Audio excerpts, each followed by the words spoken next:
Doc on the Run. We help injured runners run. The best protocol for injured runners is a customized recovery plan. And that's what we're talking about today on the Doc on the Run podcast. All right, now the best protocol for injured runners really and truly is a customized recovery plan. And I was just giving a talk recently at the International Foot and Ankle Foundation where I was talking about protocols that I use with injured runners to help them get back to activity after common foot and ankle injuries that happen to runners, just normal overtraining injuries. And the thing is, and what I was telling them is there are a few things that I use as protocols. The process I use to get people off of crutches, the process I use to help them decide when they're going to get back to running.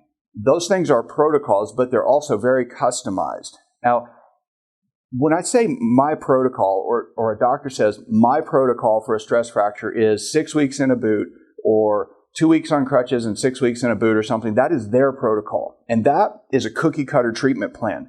Now, when I had a standard practice, I had the exact same thing. I have a whole book, a 3-ring binder of all of these protocols for different conditions where the staff was supposed to get all the instructions, all of the instruments, all of the things like fracture walking boots or corticosteroid injections or whatever I was going to use for that condition with that protocol. They were supposed to get it in the treatment room with you before I even walked into the room.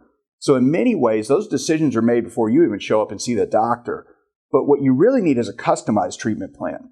The treatment plan for training for a marathon for somebody like Kara Goucher, who has really been one of the most incredible figures in American sports, well, the way that Kara Goucher trained, her plan would never work for me. I'd break in half if I did that for a week. So, you have to think about the ways that where you are in your recovery, and the things that you can do and the things that are going to work for you given your particular place in recovery. You have to really constantly update, constantly reevaluate, constantly look what's going on with you, with your foot, with your fitness, and you have to adjust your plan based on your rate of healing. The goal with any protocol, whether it's a standardized cookie cutter treatment plan from some doc in the box, or if it's a thing that I created with you or a thing you created on your own going through this 12 steps framework that I give to you, well, it really relies on you figuring out how bad it is, figuring out how to take the stress and strain off of it, experimenting with some activities, and then as you heal, rather than just waiting for some time like 4 weeks or 6 weeks or 8 weeks or 12 weeks, as it increases the strength in the tissue, you make adjustments in your activity level based on your symptoms going down, based on the strength in that tissue by your own self-exam. Or if I was talking to you every day or you're in the runner's aid station where I talk to you 3 times a week on webcam, well, in that case, we would do it together.